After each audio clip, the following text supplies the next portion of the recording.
Good morning बेटा, good morning.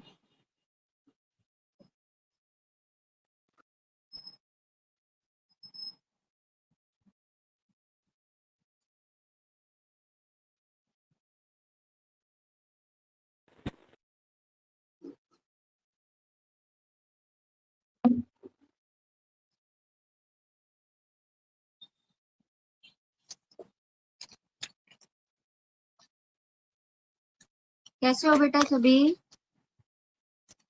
ठीक है मैम। कैसी बीती छुट्टियां? अच्छी मैम। अच्छी।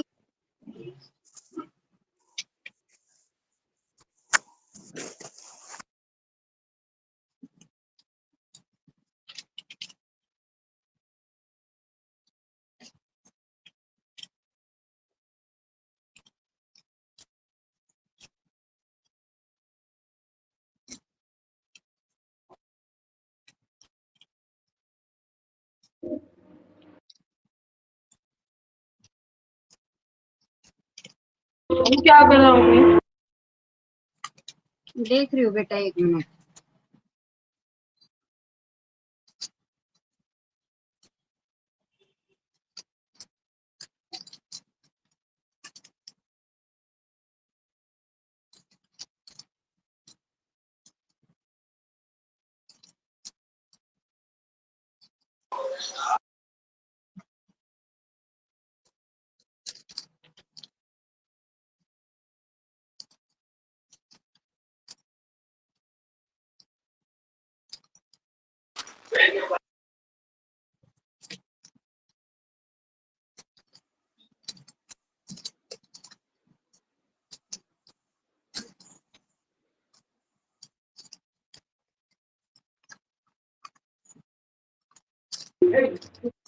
बेटा एक तो सभी बच्चों ने ना आईडी नहीं लिख रखी अपने नाम के साथ में। मैं मार्क्स कैसे चढ़ाऊंगी जो आपने ऑनलाइन पेपर दिया है उसका?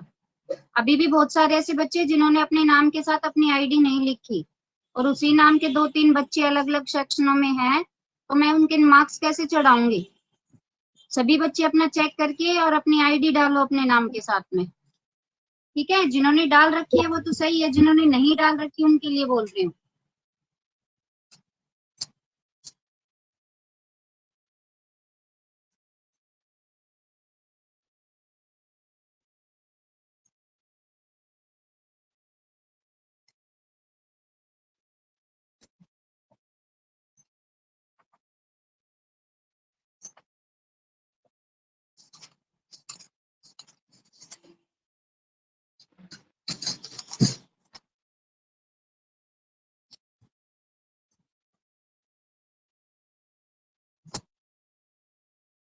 आपके रीडर के 6 चैप्टर हो चुके हैं ना बेटा?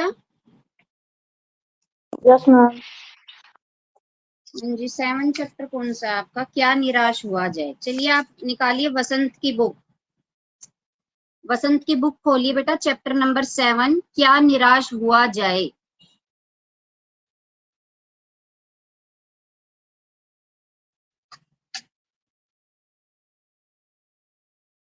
मेरी आवाज आ रही है सभी को? Yes ma'am.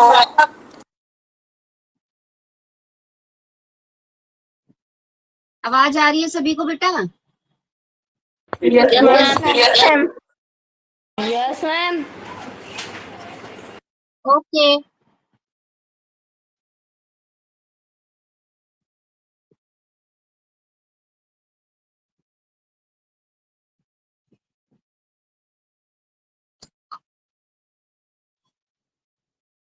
देखो बेटा, इस चैप्टर की पहले मैं आपको स्टोरी बताती हूँ। इसमें स्टोरी क्या है? ये जो चैप्टर आपका क्या निराश हुआ जाए, ये जो इस चैप्टर का नाम है ना, जब आप इस चैप्टर को पढ़ोगे ना तभी समझ में आएगा कि इसका नाम ये क्यों रखा गया, इस चैप्टर का नाम। और ये जो चैप्टर है क्या निराश हुआ जाए, इसके जो लेखक हैं वो हैं हजारी प्रसाद द्विवेदी। ठीक है, हजारी प्रसाद द्विवेदी। इसमें जो लेखक है ना बेटा, लेखक के साथ में ना 1-2 घटनाएं ऐसी होती है जिससे उनको ये लगता है कि दुनिया में अभी भी जो है अच्छे लोग बचे हुए हैं। और एक लेखक के साथ में और भी लोग हैं, जो लेखक जिनसे बातचीत करता है ना इस चैप्टर में, वो और जो लोग हैं उनके साथ इस दुनिया में धोखाधड़ी हुई है। तो लेखक और जो और लोग हैं वो आपस में बातें करते हैं कि भाई लोग बुरे हैं, अपना फायदा देखते हैं, इस तरह की बातें करते हैं। तो लेखक जो है अपने साथ हुई 2 घटनाओं के बारे में उन लोगों को बताता है। उन 2 घटनाओं के माध्यम से लेखक यह कहना चाहता है कि हमें निराश नहीं होना चाहिए। अगर ऐसे लोग हमारी दुनिया में हैं तो क्या निराश हुआ जाए? ये अपने आप में इस चैप्टर का नाम जो है ना एक क्वेश्चन है, क्या निराश हुआ जाए। ठीक है बेटा, अभी बुक खोल ली सभी ने? Yes ma'am. Yes ma'am. Basant की बुक खोली है? Yes ma'am.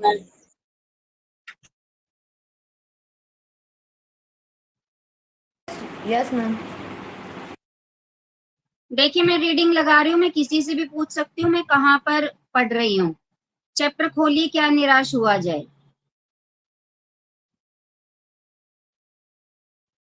क्या निराश हुआ जाए चैप्टर है, और इसके जो लेखक है वो है हजारी प्रसाद द्विवेदी। ठीक है, देखिए मेरा मन कभी कभी, ये मेरा जो है ये कौन बोल रहा है बेटा? लेखक बोल रहा है। ठीक है, मेरा मन कभी कभी बैठ जाता है। मन का बैठ जाना क्या होता है? किसी भी चीज से भयभीत हो जाना। ठीक है, वो होता है। समाचार पत्रों में, समाचार पत्र क्या होते हैं बेटा बताइए? न्यूज़पेपर। हाँ जी, वेरी गुड। न्यूज़पेपर। हाँ जी, समाचार पत्रों में ठगी, डकैती, चोरी, तस्करी और भ्रष्टाचार के समाचार भरे रहते हैं। कि अब ये लेखक ये कह रहा है कि जब मैं इस देश की खबरें सुनता हूँ या पढ़ता हूँ तो मेरा मन बैठ जाता है, यानी कि मुझे बहुत ज्यादा डर लगता है। आरोप प्रत्यारोप, आरोप प्रत्यारोप होते हैं बेटा कि हम एक दूसरे पे क्या करते हैं? इल्जाम लगाते हैं। भाई उसने, मैं किसी को बुरा कहती हूँ, कोई मुझे कह रहा है, तो इसी को कहते हैं आरोप प्रत्यारोप, एक दूसरे की कमी बताना। ठीक है, आरोप प्रत्यारोप का कुछ ऐसा वातावरण बन गया है कि लगता है देश में कोई ईमानदार आदमी ही नहीं रह गया है। हर व्यक्ति संदेह की दृष्टि से देखा जा रहा है। जो जितने ही ऊंचे पद पर है उनमें उतने ही अधिक दोष दिखाई देते हैं। अब यहाँ पर कहने का ये मतलब है कि इस दुनिया के जो लोग हैं, मान लो मैं हूँ, आप हो, तो आप भी हमारे बारे में कुछ सोचते होंगे, हम आपके बारे में, यानी कि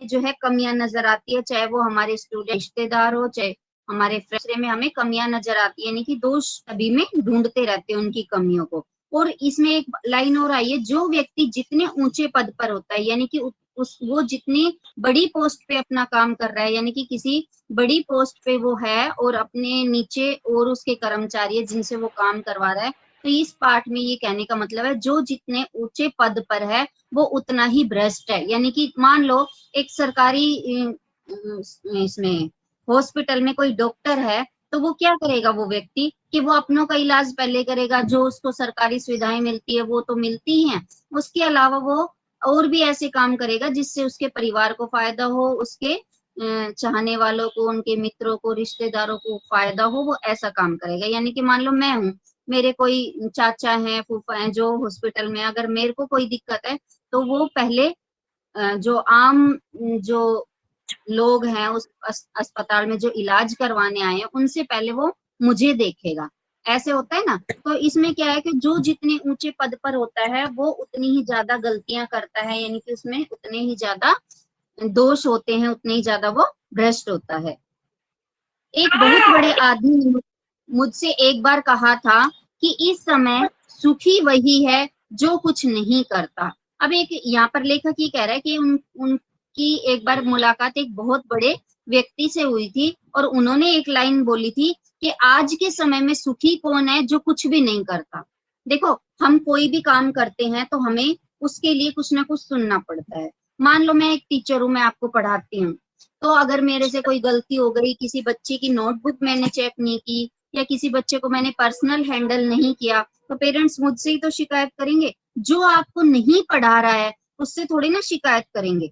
तो क्या है कि सुखी कौन हुआ कि मैं पढ़ा रही हूँ आपको, मैंने तो हेडेक ले रखी है आपको पढ़ाने की, और जो आपको नहीं पढ़ाता वो तो फ्री है। तो इसीलिए किसी एक बड़े आदमी ने, लेखक से ये कहा था कि आज के समय में सुखी वही है जो कुछ भी नहीं करता। जो कुछ भी करेगा उसमें लोग दोष खोजने लगेंगे। अगर हम कुछ भी काम करेंगे, मान लो मैं पढ़ा रही हूँ या मैं किसी कंपनी में जॉब करती हूँ, कुछ भी काम करती हूँ, तो लोग हमारे कामों में क्या है, कमियां ढूंढने लगेंगे, हमारे अंदर दोषों को ढूंढने लग जाते हैं। उसके सारे गुण भुला दिए जाएंगे और दोषों को बढ़ा चढ़ाकर दिखाया जाने लगेगा। यानी कि वो जो भी काम कर रहा है, उस काम के ड्यूरिंग उसने जो भी जितने भी अच्छे काम किए हैं, लोग उनको तो नहीं देखेंगे। अगर वहां पर उससे एक भी गलती हो गई तो उस गलती को लोग बाग जो है बढ़ा चढ़ाकर उसको बताएंगे, और उसकी उस कमी के लिए उसको बहुत बार मतलब टॉर्चर भी करेंगे, उसके लिए पनिश भी किया जाएगा उसको। इस तरह से लोगों का ये बर्ताव आज के टाइम में जो है देखने को मिलता है। दोष किसमें नहीं होते, यही कारण है कि हर आदमी दोषी अधिक दिख रहा है, गुणी कम या बिल्कुल ही नहीं। स्थिति अगर ऐसी ही है तो निश्चय ही चिंता का विषय है। अब दोष तो बेहतर सभी में होते हैं, कोई भी आदमी पूरी तरह से क्या नहीं होता कि अच्छा नहीं होता। किसी हर व्यक्ति में कोई ना कोई कमी भी होती है और कोई ना कोई अच्छाई होती है, और अच्छाई तो आजकल जो है बहुत ही कम देखने को मिलती है और ना के बराबर देखने को मिलती है। तो अगर ऐसी ही स्थिति बनी रही तो इस दुनिया में अच्छे लोगों की जो है कमी होती ही चली जाएगी, और एक दिन ऐसा आएगा कि सभी लोग जो है यहाँ पर भ्रष्ट दिखाई देंगे। क्या यही भारतवर्ष है जिसका सपना तिलक और गांधी ने देखा था? रविंद्रनाथ ठाकुर और मदन मोहन मालवीय का महान संस्कृति सभ्य भारतवर्ष किस अतीत के गह्वर में डूब गया है? आर्य और द्रविड़, हिंदू और मुसलमान, यूरोपीय और भारतीय आदर्शों की मिलन भूमि, मानव महासमुद्र क्या सूख ही गया है? मेरा मन कहता है ऐसा हो नहीं सकता। हमारे महान मनीषियों के सपनों का भारत है और रहेगा। यहाँ पर क्या बताया बेटा कि जो हमारा भारतवर्ष है, पहले से क्या है, हमारे भारत में क्या होते थे, बहुत सारा धन होता था। आपने सुना भी होगा कि हमारा जो भारत देश है पहले सोने की चिड़िया कहलाता था। सुना है सभी ने? Give me answer please. Yes ma'am. ऐसे सुना होगा ना कि हमारे भारत जो है पहले क्या था, सोने की चिड़िया कहलाता था। और क्यों कहलाता था बताइए कोई भी बच्चा? मैम क्योंकि भारत में उस समय दुनिया में सबसे ज्यादा सोना था। हाँ, और सबसे ज्यादा सोना धन बहुत था। था। आपने एक चीज और सुनी है, एक सोमनाथ का मंदिर होता है। सोमनाथ का मंदिर सुना है? Yes ma'am. जिसको गजनवी ने 17 बार उसको लूटा था। वहां पर इतना ज्यादा सोना था कि उसको 17 बार लूटा गया था। कितनी बार? 17 बार। 17 टाइम। ठीक है, तो इसीलिए भारत को क्या कहते थे, सोने की चिड़िया कहते थे। तो जो पहले के लोग थे, पहले भारत जो था उस समय के जो लोग थे वो बहुत ही सभ्य थे, एक दूसरे का सहयोग भी करते थे। तो जो पहले वाले जो लोग थे, नेता थे, उनका सपना क्या था, भारत को इसी तरह देखने का। लेकिन आजकल जो है हमारा भारत जो है पूरी तरह बदल गया है, भ्रष्टाचार बढ़ गया है, लोग एक दूसरे की हेल्प नहीं करते। तो यहाँ पर जो लेखक है ये कह रहे हैं कि जो पहले जिन लोगों ने एक अच्छे भारत का सपना देखा था, क्या वो यह भारत है? नहीं हो सकता ना।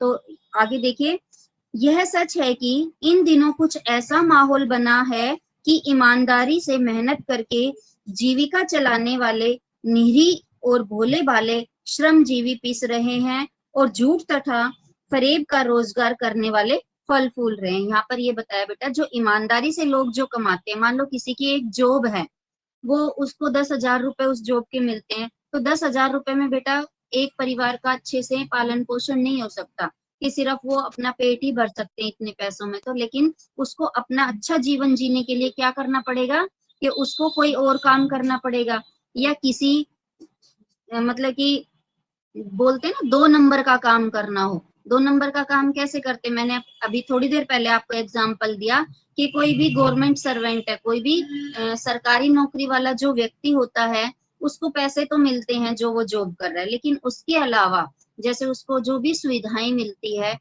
उन सुविधाओं का वो खुद प्रयोग न करके वो किसी और को दे देता है और पैसे ले लेता है। तो ये होते हैं इस तरह के क्या, 2 नंबर वाले पैसे। तो इस तरह के जो लोग काम करते हैं वो तो क्या हो रहे हैं, दिन प दिन अमीर होते जा रहे हैं। और जो गरीब लोग हैं, जो मजदूरी करते हैं, जिनके पास सिर्फ मजदूरी करने का ही सोर्स है अपनी इनकम का, और वो लोग जो है धीरे धीरे गरीब होते जा रहे हैं। कैसे गरीब हो रहे हैं, क्योंकि हमारी महंगाई बढ़ रही है।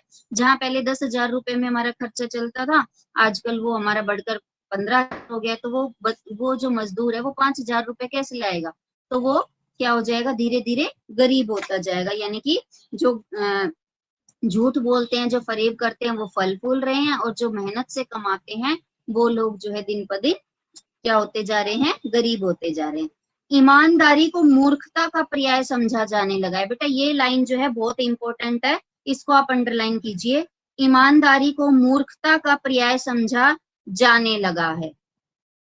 सच्चाई केवल भीरू और बेबस लोगों के हिस्से पड़ी है। ऐसी स्थिति में जीवन के महान मूल्यों के बारे में लोगों की आस्था ही हिलने लगी है। देखो जो लाइन मैंने आपको अंडरलाइन करवाई है उसका मतलब क्या है, ईमानदारी को मूर्खता का पर्याय। पहले ये बताइए पर्याय क्या होता है, पर्याय पता है किसी को? आप पर्यायवाची शब्द पढ़ते हो ना हिंदी की ग्रामर की बुक में, पर्यायवाची शब्द यस मैम।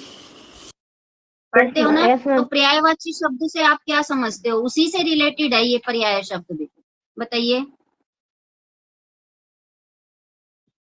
मैम अर्थ। नो बेटा, रॉन्ग। एक से ज्यादा अर्थ हो। मैम मैम विभिन्न होंगे। बेटा पर्यायवाची शब्द को समझकर पर्याय का अर्थ बताना है आपको। पर्यायवाची तो पता है जिनके अर्थ समान होते हैं, ठीक है, लेकिन पर्याय, पर्याय का बताइए, पर्याय उसी से रिलेटेड है। मान लो मैं आपको बोल दूं कि मेरे को जल चाहिए, तो आप जल की जगह में पानी भी बोल सकते हो। यानी कि जल और पानी जो शब्द है वो एक दूसरे का पर्याय है। एक दूसरे की जगह जो चीज इस्तेमाल की जा सके, प्रयोग की जा सके, वो होते हैं एक दूसरे के पर्याय। हुआ क्लियर हुआ? अभी यहाँ पर देखो, ईमानदारी को मूर्खता का पर्याय। अभी देखो बेटा मैंने आपको एक गवर्नमेंट हॉस्पिटल के डॉक्टर का एग्जाम्पल दिया है।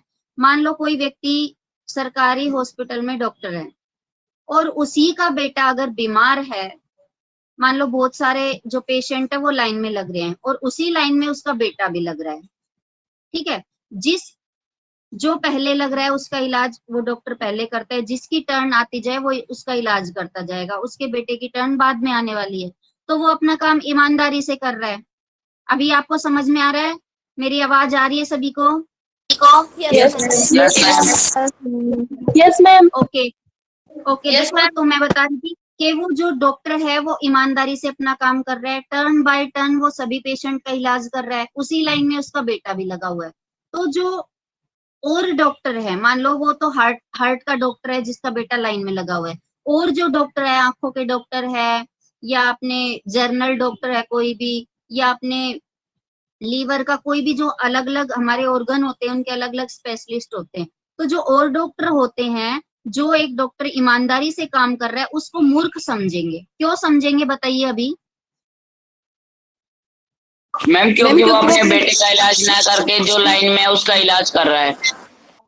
हाँ, इसीलिए मूर्ख समझेंगे उसको कि अपने बेटे का तो इलाज ये पहले कर सकता है क्योंकि ये खुद एक डॉक्टर है, अपने बेटे को अच्छी से अच्छी सुविधाएं भी दे सकता है, लेकिन वो और पेशेंट की तरह ही अपने बेटे को भी ट्रीट कर रहा है वहां पर, तो उसको लोग क्या कहेंगे, मूर्ख कहेंगे। यानी कि वो अपनी ईमानदारी दिखा रहा है तो लोग उसको क्या कह रहे हैं यहाँ पर, मूर्ख कह रहे हैं। तो ईमानदारी को मूर्खता का पर्याय समझा जा रहा है आज के युग में।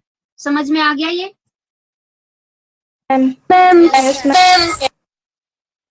आ गया ना बेटा समझ में? चलो आगे चलते हैं। भारतवर्ष ने कभी भी भौतिक वस्तुओं के संग्रह को बहुत अधिक महत्व नहीं दिया। भौतिक वस्तुएं क्या होती है बेटा बताइए अभी? भौतिक वस्तुएं,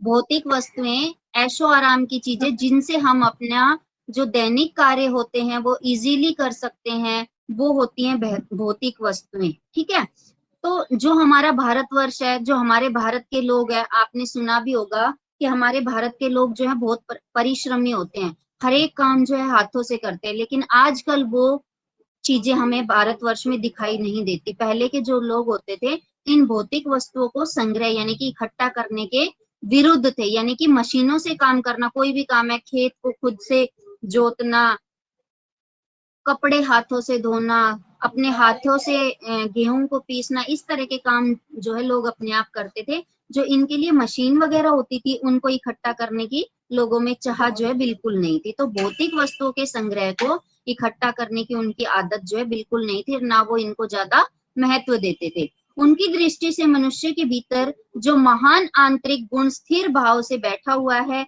वही चरम और परम है, यानी कि जो परिश्रम करने का जो उनमें जो गुण है वही उसको ज्यादा महत्व देते थे और उसी के रास्ते पर जो है वो चलते थे।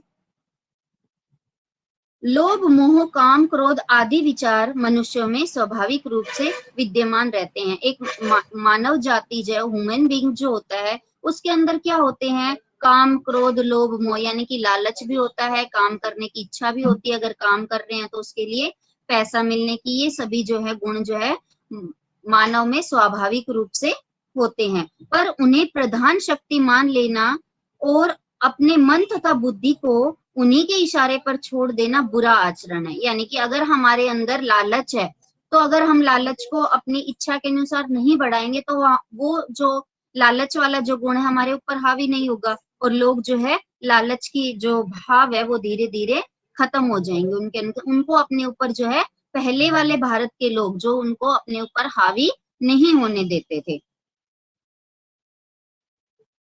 भारतवर्ष ने कभी भी उन्हें उचित नहीं माना, उन्हें सदा संयम के बंधन में बांधकर परखने का प्रयत्न किया है, परंतु भूख की उपेक्षा नहीं की जा सकती, बीमार के लिए दवा की उपेक्षा नहीं की जा सकती, गुमराह को ठीक रास्ते पर ले जाने के उपायों की उपेक्षा नहीं की जा सकती। उपेक्षा करना है किसी भी चीज को इग्नोर करना। अब कोई बीमार है तो उसको दवा देना जरूरी है ना बेटा। अगर कोई रास्ता भूल गया है तो उसको ठीक रास्ते पर ले जाना जरूरी है, इसको भी इग्नोर नहीं कर सकते। अगर हमें भूख लगी है तो हमें खाना खाना भी जरूरी है, इसको भी अब इग्नोर नहीं कर सकते। यानी कि जो जरूरी है, जो अच्छी चीजें हैं जिनके बिना गुजारा नहीं हो सकता, उनकी उपेक्षा पहले भारत के लोग जो है नहीं करते थे। उसको जो जरूरी है उसको जरूर करते थे, उसको अधिक महत्व देते थे। हुआ यह है कि इस देश के कोटि कोटि दरिद्र जनों की हीन अवस्था को दूर करने के लिए ऐसे अनेक कायदे कानून बनाए गए हैं जो कृषि, उद्योग, वाणिज्य, शिक्षा और स्वास्थ्य की स्थिति को अधिक उन्नत और सुचारू बनाने के लक्ष्य से प्रेरित है। परंतु जिन लोगों को इन कार्यों में लगना है उनका मन सब समय पवित्र नहीं होता। प्राय वे लक्ष्य को भूल जाते हैं और अपनी ही सुख सुविधाओं की ओर ज्यादा ध्यान देने लगते हैं। अब यहाँ पर ह्यूमन बीइंग जो है, मानव जाति जो है, उसका एक अवगुण बताया है कि जो मनुष्य का स्वभाव होता है किसी भी चीज को देखकर जो है बदलता रहता है, चीजों को देखकर, प्रकृति को देखकर की तो उनके मन में अलग अलग भाव आते रहते हैं। तो जो लोग हैं वो भी, मानव का स्वभाव जो है ऐसी ही चीजों को देखकर समय के समय जो है बदलता रहता है। तो उस समय जो लोग जो है अपने लक्ष्य को भूल जाते हैं, अपने कर्तव्य को भूल जाते हैं और वो जो है छोटे मोटे गलत कार्य करने लग जाते हैं और धीरे धीरे ये छोटे मोटे गलत कार्यों को करते करते वो भ्रष्ट बन जाते हैं। क्या बन जाते हैं? भ्रष्ट। अभी बेटा ये जो चैप्टर है आपका मोस्टली हाफ होने जा रहा है। मैं आज हाफ करवाऊंगी आपको और हाफ कल करवाऊंगी। इस पेज तक ही आज हम रीडिंग लगाएंगे, पेज नंबर 35 तक। देखिए अभी मेरे को मैम वाणिज्य क्या होता है? हाँ जी मैम वाणिज्य क्या होता है? क्या पूछ रहे हो बेटा? मैम वाणिज्य वाणिज्य Yes, होती है बेटा अपनी इकोनॉमिक जो स्थिति होती है ना, पैसों से रिलेटेड जो होती है वो होती है वाणिज्य। Yes ma'am. ठीक है, ओके। अभी मेरे को ये बताइए Rahul, open your mic and camera. Rahul,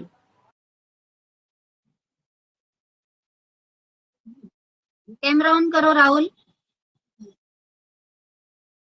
और बुक की तरफ कैमरा कीजिए, मेरे को बताइए मैं कहाँ पढ़ रही थी। यस राहुल, मैम हम कर रहे हैं। हाँ जल्दी कीजिए। अपनी बुक की तरफ कैमरा करके मेरे को बुक दिखाओ, कहाँ पढ़ रही थी मैं। Yes ma'am.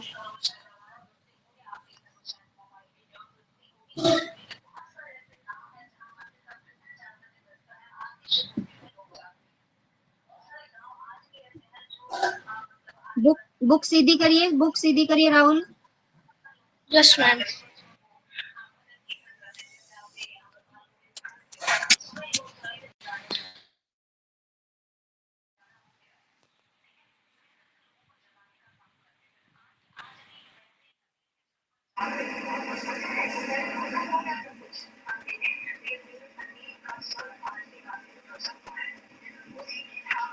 बुक की तरफ करो कैमरा राहुल, बैक कैमरा करो, फ्रंट नहीं।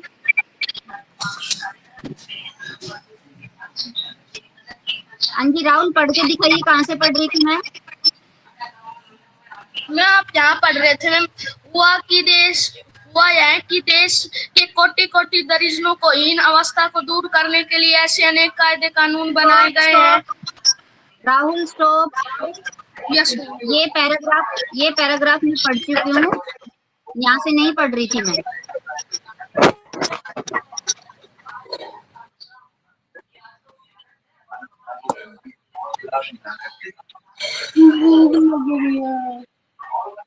पीयूष, राहुल गलत बताया आपने, मैंने गलत बताया आपने। कैमरा और माइक ऑफ करो राहुल।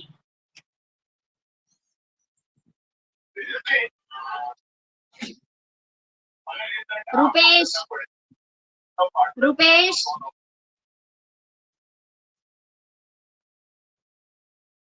Rupesh, yes ma'am. हाँ रुपेश आप बताइए कहाँ पर पढ़ रही थी मैं।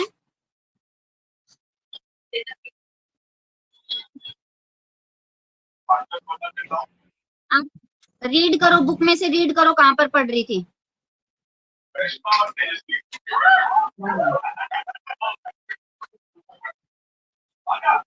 पढ़िए रुपेश बेटा, पढ़ो इसको। मैम नहीं पता। क्यों नहीं पता?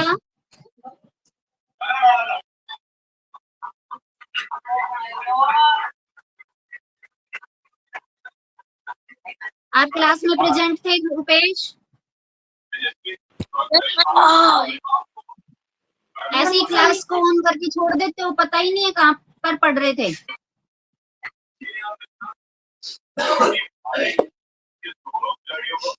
रितेश, रितेश, आप रुपेश कैमरा ऑफ करो, माइक ऑफ करो रुपेश। अब रितेश बताएगा, रितेश यस मैम। बताओ बेटा कहाँ से पढ़ रहे थे, पढ़ के सुना दो, पढ़ो जहाँ से मेरे को पढ़ना है अभी। मेरी पहली है?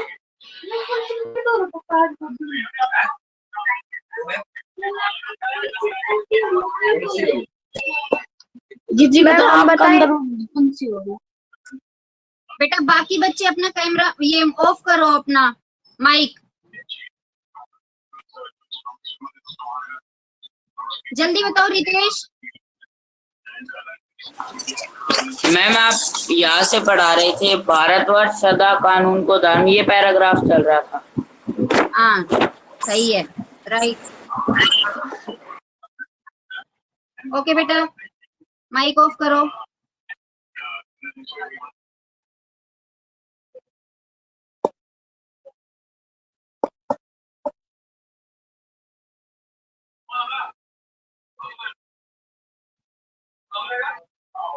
हनी, पन्ना और इसके पास एडवांटेज था, हनी, फिर भी पन्ना जीत गई। रितेश, रितेश माइक ऑफ करो रितेश।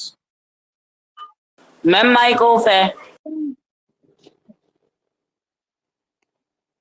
हनी, शालू,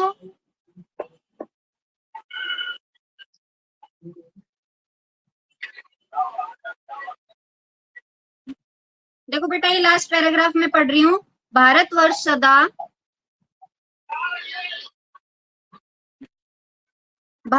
सदा कानून को धर्म के रूप में देखता आ रहा है। आज एकाएक कानून और धर्म में अंतर कर दिया गया है। धर्म को धोखा नहीं दिया जा सकता, कानून को धोखा दिया जा सकता है। यही कारण है कि लोग धर्म भीरू हैं। धर्म भीरू होता है धर्म से डरने वाले। वे कानून की त्रुटियों से लाभ उठाने में संकोच नहीं करते। इसका मतलब ये है बेटा, जो पहले का जो भारतवर्ष था, उसके जो लोग थे, वो जो हमारा धर्म है, मान लो हमारा धर्म है कि हम झूठ ना बोलें, तो इसको ही कानून मानते कि झूठ नहीं बोलना चाहिए, ये एक कानून है। पहले के लोग कानून और धर्म को एक मानते थे, लेकिन आज का जो भारत है, भारत के लोगों ने कानून और धर्म को अलग अलग दृष्टियों से देखा है और उनको अलग अलग मान लिया गया है। पेज नंबर 35 लास्ट पैराग्राफ रह रहा है। कल हम यहाँ से शुरू करेंगे। इस बात के पर्याप्त इस पैराग्राफ से कल हम शुरू करेंगे। ठीक है बेटा, okay, time is over, you can leave the class. Bye everyone. Bye ma'am, bye ma'am, bye ma'am, bye everyone. Bye ma'am. Ma'am बोलिए भारती। मैम हॉलीडे कब चेक करोगे? बीच बीच में मैं किसी का भी कर लूंगी। सभी बच्चे अपनी नोट, हॉलीडे होमवर्क तो यही था कि जितना मैंने काम करवाया था अभी तक, वो आपका कंप्लीट होना चाहिए फेयर नोटबुक में। और सभी बच्चे अपनी लेके बैठेंगे डेली। मैं कभी किसी की देख लूंगी, कभी किसी की। ठीक है, बाय मैम। बाय बेटा।